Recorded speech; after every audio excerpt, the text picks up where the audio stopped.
Pokemon White 2, Pokemon Black 2. Boy, this seems really familiar. Now with 10% more catnip.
Oh, hi there, and welcome to Super Skarmory's Pokemon Black and White 2 walkthrough. This time around I'll be using Black 2 as my copy of the game, but I have both copies and I'm playing through on White 2 right now as we speak. So just some general, I have a couple news bits to talk about, so if you don't care about newsy type stuff or you're watching this way past its upload date, I'll have like an annotation to skip my little news rant here. For starters, with Black and White 2, I've been asked a zillion times since this game was announced, are you doing it? Well, obviously, I do every Pokemon game that comes out that's new and is a main generation game, so this should not surprise you. Black 2 and White 2 is actually like a sequel of Black and White. It's the same region and a lot of similarities between the two, but it's not like Yellow, Crystal, Emerald, and Platinum where it was like a third kind of remake. This is two separate newish kind of games with a lot of similarities. So yes, I am doing a full walkthrough of this, so you can quit asking me already because I'm still getting emails about that. Also, I'd like to apologize. I have been absent and have taken a very long hiatus over the past 2 or so months. I apologize. I've been kind of going through an emotionally stressful part of my life because I started college, and that in itself is very exhausting. And I actually was originally planning to quit doing YouTube when I got to college, but I kind of scrapped that idea about 2 years ago when I realized, no, I love YouTube too much, and you guys have given me so much support over the years that just wouldn't be right. So I just needed some time to kind of get my life sorted out, and there was also some other things. I would like to personally give a honorable mention to my dog Penny, who passed away recently in the past 2 weeks. She's been with me my entire life, so that was very sad. And I have used her as my Houndoom in my old Pokemon Diamond walkthrough, so I feel it's right to mention that just because I want to honor her. And so yeah, that is pretty much it. Again, I apologize for being absent. I'm going to try to get back into the swing of things, but if my uploads are a bit sporadic, that is why. One last final thing I'd like to mention. I was supposed to do a Fire Red and Leaf Green walkthrough, and I was actually planning to start it yesterday and alternate uploading schedules, but I've been having a ton of issues with that walkthrough, and I've made announcements on it and stuff, so if you're wondering why I haven't started it, I'm having a lot of technical issues with that. So I would like to start it soon, but I may delay it just because I'm having so many technical issues with it, so hang tight with that. It's kind of weird for me going back to Game Boy Advance with my current film system because I don't have a lot of what I used to have the film Game Boy Advance, so anyways, again, sorry for the long news rant, but without further ado, It is time to finally start a new walkthrough. Pokemon Black 2 and White 2. And we start off with our usual professor giving the introduction speech, and I swear this is the exact same speech as in White and Black. It's so similar. I'm pretty sure it's the same. Anyways, Professor Juniper.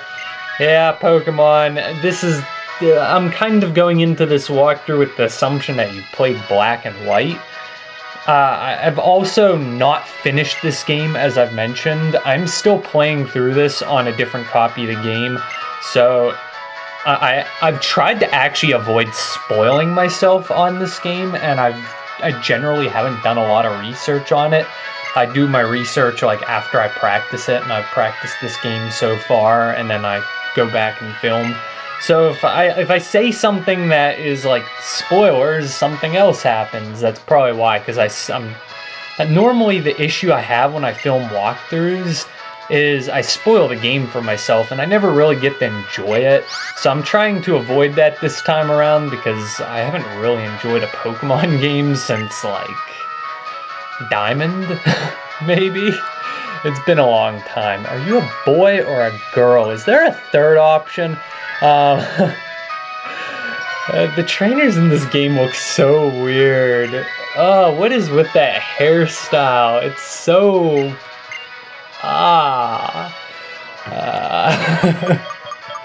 Yeah, you have the... I'm gonna apologize. I've been known to be very hypercritical of 5th generation Pokemon games. I'm a very old school gamer, and I really didn't like Black and White. And so far from what I've seen of Black 2 and White 2, I'm kind of actually interested in it. But just for the record, I am a bit judgmental of these games. I'm very critical of them. And the art of the trainers, oh my god. They're so creepy. I know my name, Scarm is wonderful.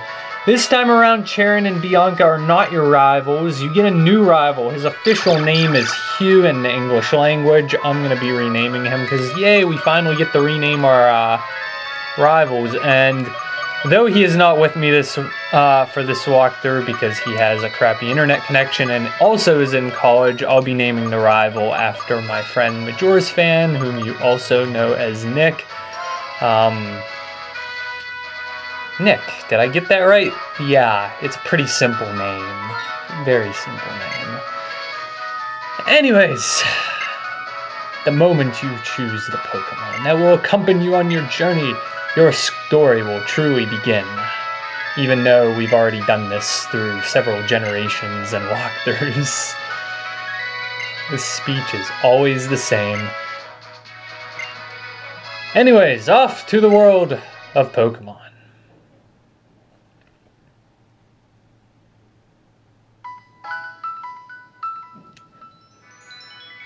Yay, peaceful intro scene. And yes, the 4 seasons have been brought back for Black 2 and White 2. This is one other thing I didn't mention, and I haven't really done too much research into it, but there is a hard mode for this game, and apparently an easy mode as well. But you have to beat the Elite Four, I believe, to unlock it. This walkthrough, I'm going to be doing everything by the normal game without any difficulty modifiers, but I just thought I'd throw that out, that is in this game, which is actually really interesting that they finally put in difficulty modifiers. And boy, this is different. We didn't start in our room for once. In fact, you actually get a cutscene of your mom outside. And now I see where I get my horrible, god-awful hairstyle from. Because, Mom, what is with that hairstyle? And then when you actually see her on the Poke, whatever the thing is, the transceiver call thing, oh my goodness, her sprite, it's so scary. I feel like when I found out about this game, the first thing I was thinking about was criticizing all of the weird looking trainers, because there's a lot of just off the wall art. Anyways, you do actually start in your room. And adventure number 1, PC. Yeah. You do not start out with the running shoes this game, which is such a shame. An old friend of mine. Do you want to have a Pokemon? No, not really. What? That's a shock. I'll ask you. I love when they give you options in games when you really don't have an option. Do you know what a Pokédex is? Yes. Pokédex records Pokemon information. Again, I apologize. I typically tend to assume that most people have a general idea of Pokemon basics. Pokédex, right? No, I do not. I'd like it if you were a bit more agreeable. Mom, this is actually surprisingly very comparable to my own mom. Mama Scarm. My mom's like, do you want to do this? No. Well, too bad, you have to do it anyway. Gee, thanks, Mom, you gave me the option. X-Transceiver, I knew what its name was. Do you know how to open your bag? Well, you press buttons until you figure it out, right? Right? Pokemon games aren't too difficult to figure out. X actually opens up your bag, and there's your X-Transceiver. Call Mom, even though I'm 2 steps away. Look at that hairstyle! Oh my goodness, it's so creepy. Like, it scares me. Anyways, sorry, I just, that was like the first thing I noticed when I played this game was, Change your text speed to fast. I still, to this day, do not know why the default is on fast game speed.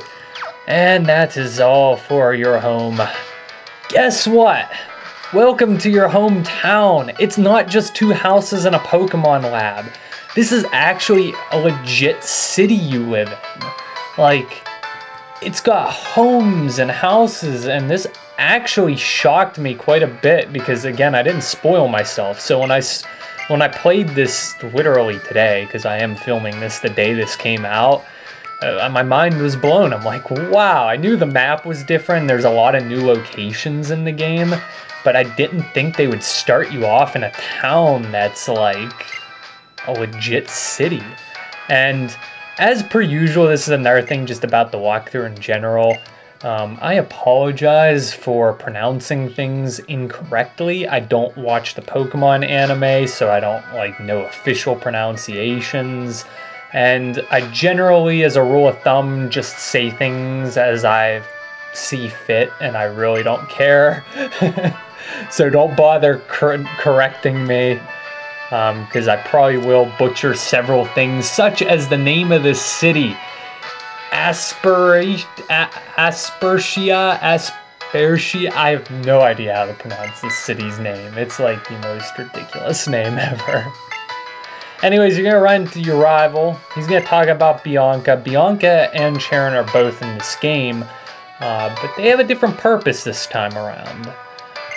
If you get a Pokemon, take really good care of it. No, I'm gonna get a whip out and beat it. Come on, this is an E-rated game. We have to be nice to Pokemon. We have to liberate them. At least that's Team Plasma's goals. Which they are back in this game, but I mean, that was kind of a given. Spoilers! Big Brother! Subliminal messaging. Okay, so your rival's gonna follow you around and help you find Bianca. I'll give you a little tour of the town. There really isn't too much exciting, just a lot of people to talk to.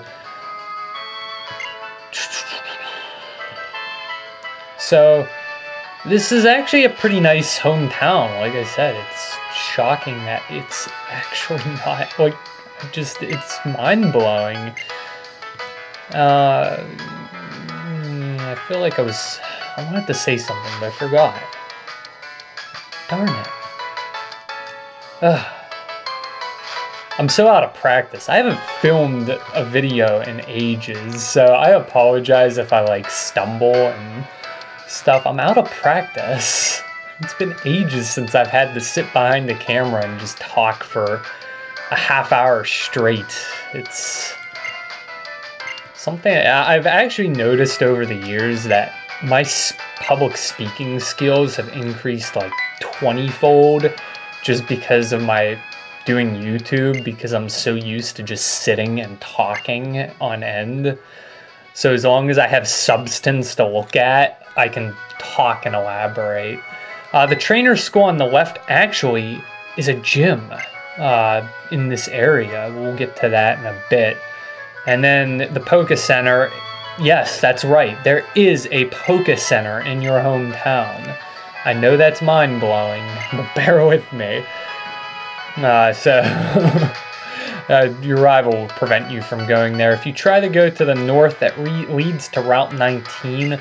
Your rival will also tell you that, hey, let's go stay in the city, and if we can't find her, then I'll go look, because I'm a jerk and I have a Pokemon and I'm rubbing it in your face. I'm having a tough time deciding if the rival's a jerk or if he's a cool guy. Because, well, in Red, Blue, and Yellow, you had Gary. He was just a jerk. Then you had, like, an evil villain in 2nd Gen. In 3rd Gen, it was Wally, but Wally really wasn't a big part of the story. And he was kind of the sickly child. 4th Gen was Barry, and he was hyper and needed relaxation pills or something, because he was, like, super hyper. And then 5th Gen, Bianca and Cheren, which are in this game. Anyways, to find Bianca up here, this is like a watch out area. So Bianca might be up here. And what do you know? There she is. A very nice view. Anyways, it is Bianca. And I'm actually covering it up. But the first time I saw her sprite, I swear she had a red mustache. She has like these weird glasses now. It looks like a red mustache. Again, I'm just gonna point out all of these weird visual effects in this game because I think it's funny. I actually really find it amusing. Anyways, will you help me complete the Pokedex? Well, I'm guessing if I said no, you'd just tell me, no, you're gonna fill it out anyway, you jerk. So you have to talk to her again, and she offers you your starter Pokemon. On the bottom screen, you can actually see her with her creepy, weird glasses. So, our starter Pokemon. You might recognize them if you've watched my Black and White walkthrough. I've already kind of given my rant on them.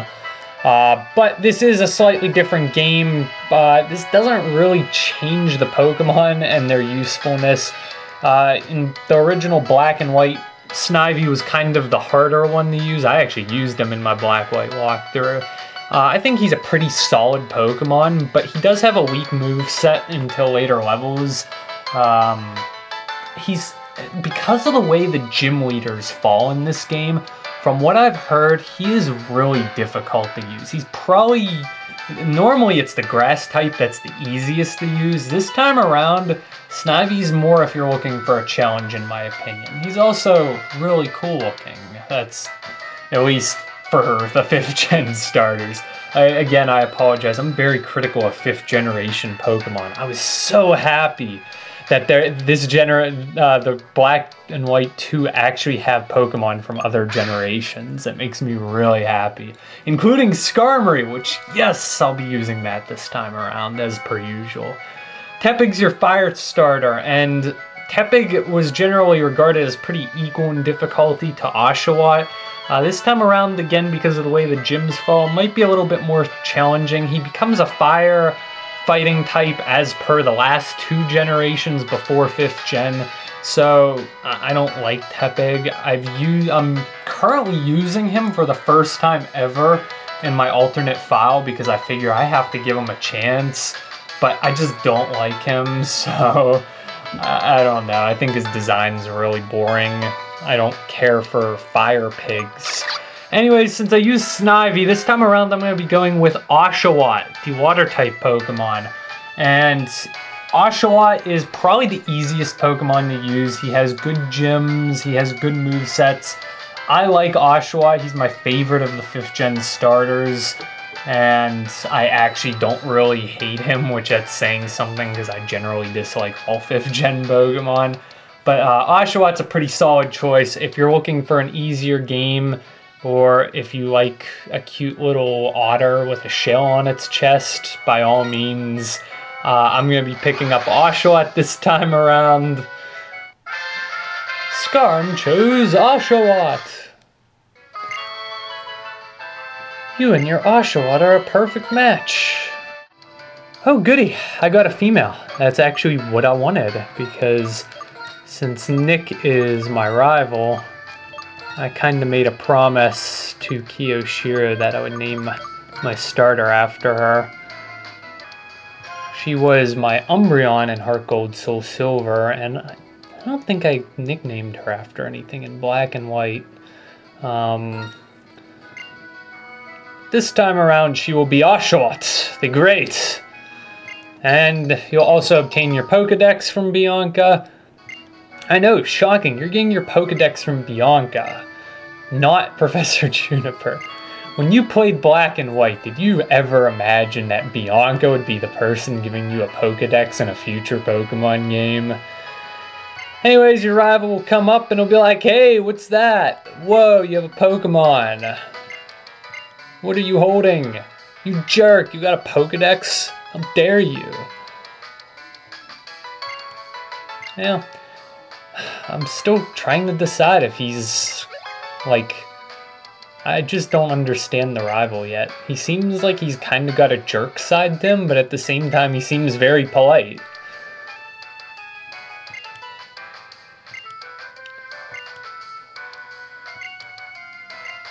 The more the merrier. Anyways, I know you know it's coming. Your first Pokemon battle with your rival. So, he has the starter that obviously you are weak to, as per usual in any Pokemon game.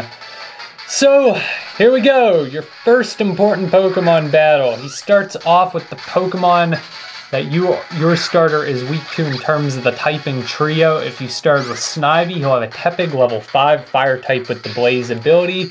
Attacks are Tackle and Tail Whip. If you start with Tepig, he's going to have an Oshawott level 5 water type with the Torrent ability. Attacks will be Tackle and Tail Whip. And if you start off like me with Oshawott, he's going to have a Snivy level 5 grass type with Overgrow ability. And the moves Tackle and Weir. You do not have to win this battle, but it's very, very useful because you almost gain 2 levels from winning it, and you get money for winning it, so it really helps to win it. But if for whatever reason you lose, it's not the end of the world. Typically your rival will mess around with its second move, which is typically a defense lowering, well, it is a defense lowering move, so that gives you a lot of time to just keep attacking and win. I had something I wanted to say and I forgot again. Oh, I remember. In case you're wondering, in my past walkthroughs, I've been known to have sidebars on the side of the video. I kind of ditched that altogether when I started doing 3DS games, and I'm not wasting my time with one in this walkthrough. I'm sorry if you like them, but they're a lot of work and I don't have the time. So I'll be saying movesets, which I normally used to put in the sidebar, just for the sake of my own convenience, because that's a lot of work. Anyways, I lost. Well, of course you lost. Noob. Easy. Anyways, Bianca's gonna give her happy, everyone is so kind and happy spiel because we're in the world of Pokemon, and then she's gonna take you over to the Poke Center to show you around, because yes, we have a Poke Center in our hometown. So, waltz on in. She's gonna first show you to the front desk. They heal your Pokemon here. Hand me your Pokeball for a sec. Sec? Not second. That's a bit informal for you, Nurse Joy. I'm kind of disappointed. I thought this was a formal organization. I thought everything was by the book. This square thing is a PC. Really? No way. I didn't know computer-looking type things with keyboards are not computers. And then your Pokemart is in your Poke Centers, unlike past generations. This is nothing new if you played Black and White. And Bianca's gonna give you 10 Pokeballs, not 5, 10. Ooh. And if you know anything about me, I love catching everything I catch in a Pokeball because I have some weird tradition with that. So, yay for Pokeballs. Your mom and your rival's sister are gonna show up, and they're gonna have gifts. Most importantly, the most important item in any Pokemon game, in my personal opinion, running shoes. Without running shoes, I probably would be tempted to not play Pokemon. Like, that's that important of an item to me. And then, of course, your town map, which is very nice. You supposedly get a second one to give to her brother, also known as your rival. And then they'll talk about how useful maps are. It's true, maps are very useful. And then Bianca will talk about how she's heading to Route 19 to show you how to catch a Pokemon. Bon voyage! What are we? French, American, Japanese? I don't even know. Town map. I figure I'll show this to you real quick. Oh, it's on the bottom screen. Well, that's awkward. Well then. Aspiratia City is actually in the bottom left, which is way on the other side from your starting original town of Nuvema. So that just gives you an idea of where you're at on the map. Sorry I can't show that. I hate when the game shows stuff on the bottom screen. Anyways, that is all for part 1. I'm going to cut the video because this was a ridiculously long video. Thank you and good night.